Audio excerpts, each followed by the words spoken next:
புதுக்கோட்டை மாவட்ட வடகாட்டில் இருதரப்பு மோதலில் குடிசைக்கு தீ வைக்கப்பட்ட சம்பவம் பரபரப்பை ஏற்படுத்திய நிலையில் ஆலங்குடி வட்டாட்சியர் வில்லியம் மோசஸ் மற்றும் எளப்பூர் டிஎஸ்பி முத்துராஜா உள்ளிட்டோர் ஆய்வு செய்து வருகின்றனர்.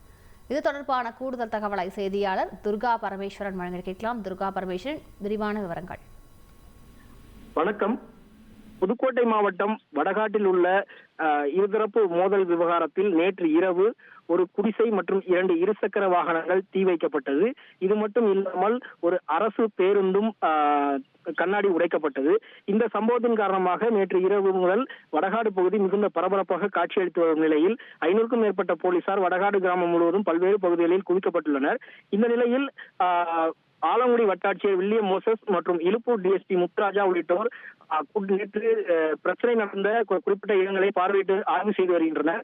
நேற்று இரவு இருவருக்கிடையே ஏற்பட்ட போது அப்போது அந்த குடிசை வீடு, அந்த இருந்த 2 இருசக்கர வாகனங்கள் உள்ளிட்ட அந்த சேதமடைந்த பொருட்களை பார்வையிட்ட அவர்கள் அப்பகுதியில் இருக்கக்கூடிய மக்களிடம் நடந்ததை குறித்தும் இருதரப்பு மக்களிடமும் விசாரணை மேற்கொள்ளும் தொடரில் தற்போது பகுதி மக்களிடம் விசாரணையை முடித்துள்ளனர்.